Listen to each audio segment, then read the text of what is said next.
Hey, welcome back to the channel. So this will be the first entry in a three-part series covering Capitalism and Freedom by Milton Friedman.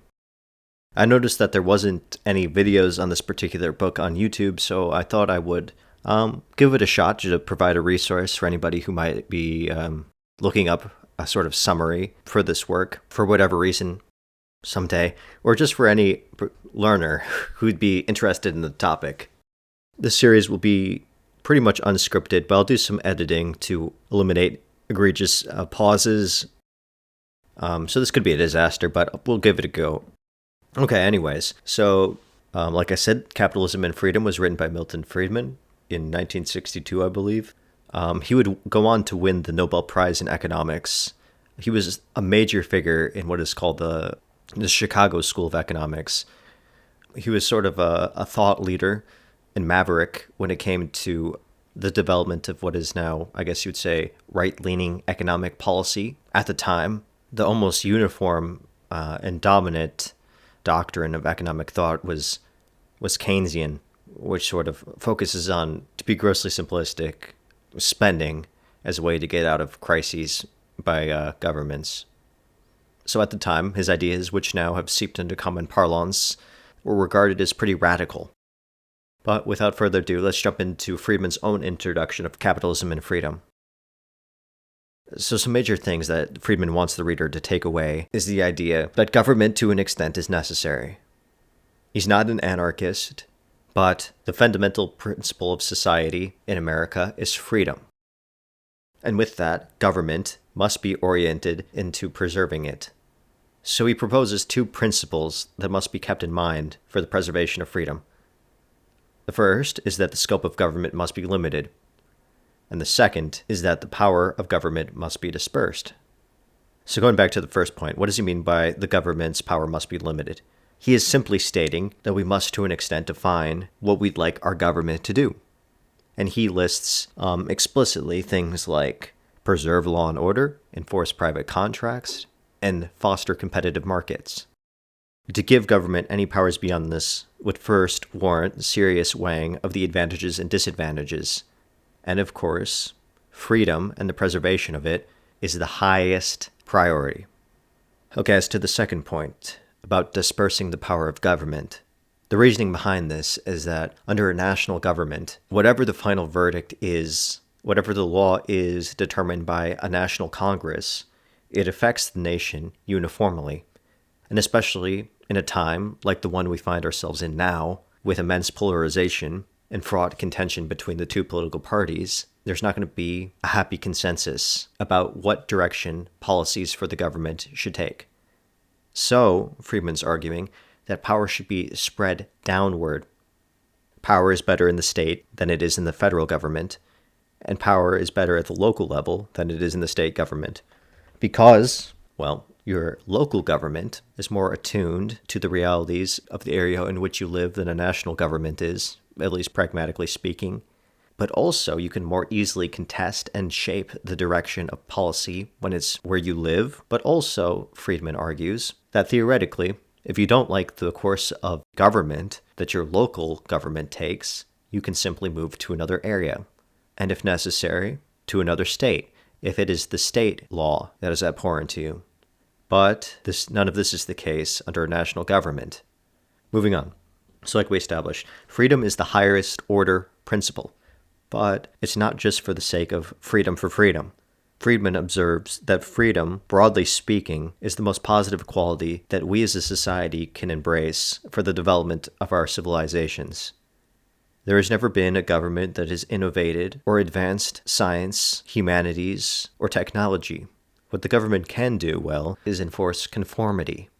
And, unfortunately, it goes hand in hand. If the government cannot innovate, the level of conformity across the society would perhaps be an unsatisfactory and perhaps stagnant level of what I believe Friedman referred to as mediocrity. The other major takeaway from the introduction is a really critical one. He wants the reader to know that he considers himself a liberal. Today we might call this term classical liberal.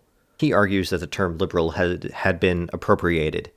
Whereas before, liberals were all about freedom, and now the liberals of the 20th century, and perhaps of today, as in the party you probably think of when you first hear that term, are more heavily associated with qualities like equality and welfare, is what he explicitly states.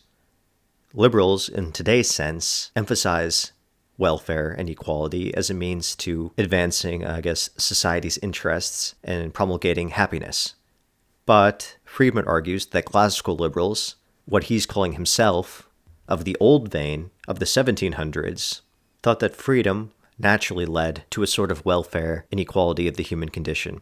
But the liberals of the modern sense, Friedman sort of cautiously observes, don't care about freedom as a first principle, as they support things like larger state intervention in a wide swath of affairs, which Friedman views as antithetical to any sense of freedom. And so the project of this book is to argue that the best way to secure economic freedom is through competitive capitalism, and, naturally, that economic freedom is a necessary but not sufficient condition to political freedom. And so, wrapping it all up here, Friedman calls himself a liberal in this book, okay? But it is not the liberal of like what you associate with today. Okay? So the liberal he calls himself might be more characterized as libertarian in today's language. And with that, let's begin the first chapter.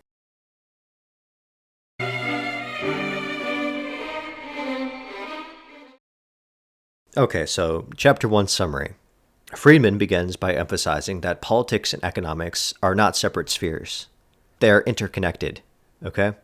And you cannot just combine them willy-nilly. That is, you cannot just combine political forms with economic forms and achieve the same outcomes. So, if our fundamental principle that is the foundation for all this theory is the importance, the cherished importance of freedom, personal freedom, individual freedom, you cannot have those if you have an unfree economic arrangement, even with a free political arrangement. So what he has in mind when he is saying this is that something like socialist democracy is an absurdity if we were going after freedom, because they're interconnected, okay? And so he's arguing that the best way to achieve economic freedom is through competitive capitalism. So the best combo of economics and politics, a political order that is, would be a capitalist democracy. But this chapter is investigating a little bit into the relationship between economics and politics, okay? So why is economic freedom important? Well, if our principle is freedom that we are striving toward at all times, then the idea of freedom in economics is obviously a natural end in and of itself.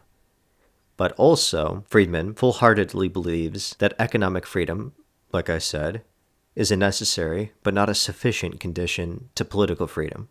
That is, there is no politically free government or society that is not also economically free. And the dangers of a socialist democracy, quote-unquote, is that it combines the economic power base with the political power base. And Friedman believes that one of the greatest charms of the idea of a competitive democracy is that the two power bases of economics and politics, when separate, they can offset each other and check and balance the other. The greatest threat to the liberal, remember, Friedman calls himself a classic liberal here, is the concentration of power.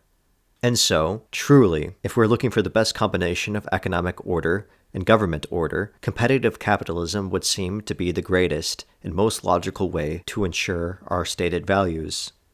So if the problem of social organization, in his words, is how to coordinate the economic activity of large numbers of people, the best manner in which to do so, and achieve freedom, would be through the capitalism. He says that there's basically two ways that you could go about doing this. There is the central coercion manner, as in the government constructs economic policy, or, if you value freedom as a first principle, the manner in which you would order your economic activity would naturally be through a freedom-minded way, namely voluntary cooperation. Okay, so why is voluntary cooperation the most freedom-minded way to conduct economic organization? Well, because at its best and purest and most fundamental manifestation, cooperation can be achieved without coercion. Okay, Friedman argues capitalism is the best manner with which to live our values of freedom in the economic sphere. the best way, if we are freedom-minded, to order our economic society. Okay? So where does the government come in? Well, Friedman argues, to have this economic arrangement, which is maximizing freedom to the greatest extent possible, there is a basic requirement from the government for a maintenance of law and order, Friedman writes, to prevent physical coercion of one individual by another, and to enforce private contracts voluntarily entered into. And so long as the government is doing those things, free enterprise is the greatest manner for which to organize society because the consumer is protected by coercion by the seller, Friedman writes, because of the presence of other sellers with whom the consumer can operate with. Likewise, the seller, he says, is protected from coercion by the consumer because of other consumers to whom he can sell. And likewise, the employees are protected from coercion by the employer because of other employers whom they can work for. Okay, so what have we established? That basically without government, people are capable of engaging freely with each other through voluntary cooperation.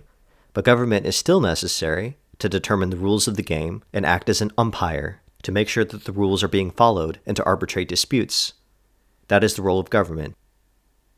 So if you have competitive capitalism, which is private, government has less things that it needs to stick its nose in and dispute and fight over and extend its authority over. Friedman ends this first chapter by painting this quite optimistic portraiture of the redeeming aspects of capitalism, a free economic enterprise. That is, sometimes, unfortunately, politically, things can go awry. People can be oppressed, people can be constrained, people can be villainized, witch-hunted, injured by the political state, but they can be saved, they can be redeemed by the economic organization.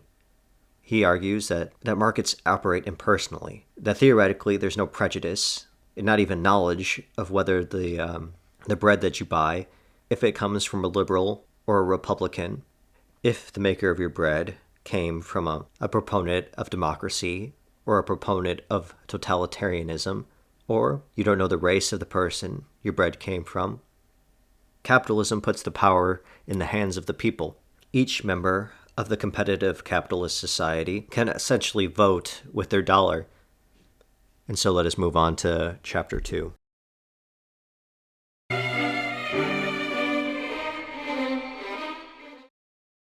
Okay, on to our summary of Chapter 2, the role of government in a free society. So the point of this chapter, broadly speaking, is obviously the role of government in a free society.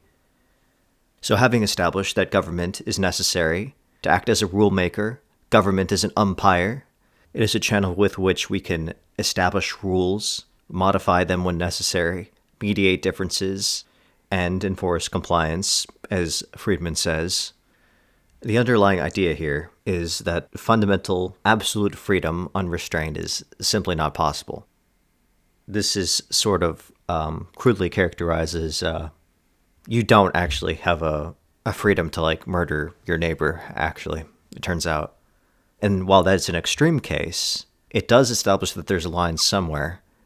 And so sort of determining where that line is and how best to manage it is a major concern for the individual concerned with living in a maximalist free society. What freedoms does someone have to sacrifice to preserve the freedom of another? And so in this chapter, Friedman is mostly talking about two major problems in the ideal competitive capitalist formulation. The first is the problem of monopolies, and the second is the issue of neighborhood effects. But let's first focus on monopolies. Okay, so he writes that truly voluntary exchanges, which we argued is the necessary and truly free part of competitive capitalism, the part that justifies its economic freedomness. Truly voluntary exchange depends on there being alternatives, and the very idea of monopoly necessarily implies the lack of alternatives. It's a monopoly, okay? And sometimes monopoly is natural. Natural monopolies, or as Friedman terms them, technical monopolies, can arise where it might be too difficult to enter into a particular market. It's very expensive to start an oil drilling business, for example. Or it could be practical. You can't really have two companies building competing phone lines across each other, or competing sewer systems. Or, in the example Friedman's using, you can't really have two companies' railroads crossing over each other. So there's a natural or technical trend toward a monopoly, a technical monopoly. So how do we deal with those? Well, Friedman says that there's only three solutions. We let the monopoly run privately with no interference. We make it a public monopoly, aka nationalize the industry. Or we publicly regulate it with legislation through the Congress. Ultimately, Friedman determines that all of these are unfortunate and not great choices. But the least of the evils, believe it or not, is to let the monopoly run privately with no interference. And the only reason Friedman emphasizes that he is okay with this option is because we do not live in a stagnant society. There is advancements over time that will likely render the monopoly, that will almost certainly change society from the conditions which birth this technical monopoly. And ultimately, if it's a nationalized industry or publicly regulated, they'll be much too slow and less responsive to this changing in conditions. Okay, so going back to the railroad example, if left by itself, the conditions which gave rise to this railroad monopoly would have probably almost entirely gone away because, naturally, there was the emergence of air transportation. You can fly places now, and there's cars, and we have roads, highways even, okay? So you can drive to place. You don't have to go on the railroad. So the entire nature and advantage of this railroad monopoly kind of went away on its own. Yet, there was this government agency. It doesn't exist anymore, but it did when Friedman wrote this book called the Interstate Commerce Commission. Its original charter was to regulate this railroad monopoly. However, after the railroad kind of became irrelevant, sorry to say, kind of irrelevant, this organization still persisted afterwards. But like I said, after Friedman published this book, it's gone now. It kind of became something else, but so these organizations are created. So that would fall under one of the three choices. Remember, how do we deal with monopolies? We let them be, we nationalize them, or we publicly regulate them. So in the real life example of the railroads, we tried to publicly regulate them, and in so doing so, we created this agency that sort of outlived its purpose for a while and took on powers that were not originally granted to it. Finally, closing out this line of thought, Friedman takes a pot shot at certain public monopolies, like the post office. He runs down the brief history of the creation of the post office, why it's kind of sucks. He says that the Pony Express almost ran the post office out of business, and for that reason, the government made carrying mail illegal, which basically killed the competition and created a government monopoly in mail delivery. And Friedman believes that if this was repealed and that other mail-carrying businesses were allowed to enter the space and compete with each other, it would revolutionize mail delivery and make it incredibly efficient. Anyways, so now we move on to the other problem. So the first problem was monopolies, and the second problem is neighborhood effects. And so both of these are problems that voluntary exchange is... that's not possible to fix through voluntary exchange on their own, okay? We need a government to help here. So what is a neighborhood effect? Well, a neighborhood effect occurs when, as Friedman writes, the actions of individuals have effects on other individuals for which it is not feasible to charge or recompense them. He conjures up an example of a pollution in a stream. A man or company that pollutes a stream has a broader effect than just the person who did it. Everybody who uses that stream, or everybody in the neighborhood, has to deal with the downstream effects of the actions of someone to which they had no attachment. So the problem is that neighborhood effects essentially change the calculus here. It's very difficult to identify the effects on third parties and how to remedy them. And as to the answer that Friedman proposes for battling neighborhood effects, he doesn't really have a universal cure. When considering government action to combat neighborhood effects, he says that we should once again create a balance sheet and list the advantages and disadvantages, with any advantage promoting freedom and any disadvantage threatening freedom being given the greatest weight. And so, skipping ahead a little bit to the conclusion of this particular chapter, Friedman famously lists a whole bunch of things that he wishes government to be out of completely. And some of these have happened, and some of these have made for ridicule for him. But here, I'll read a couple of them to you, and you can assess for your own. These are things that he believes the government should stop doing or exit entirely.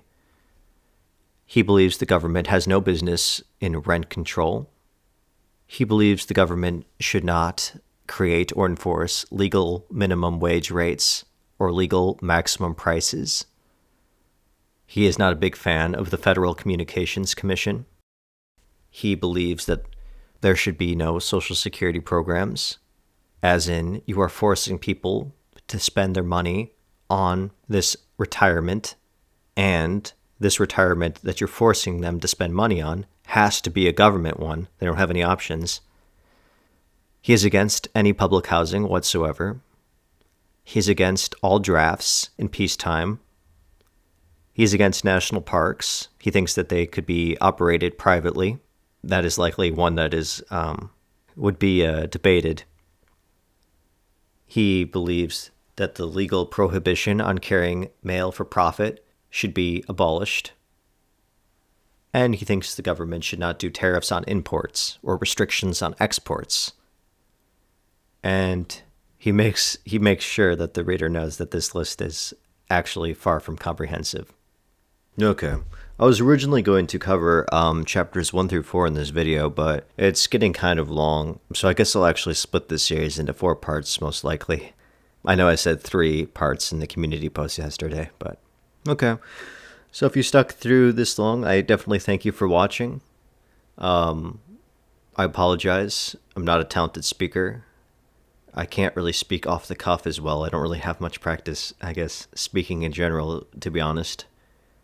I can write a good script, but I decided to go scriptless for this video, and with all honesty, probably at the expense of the quality and coherence of this exclamation.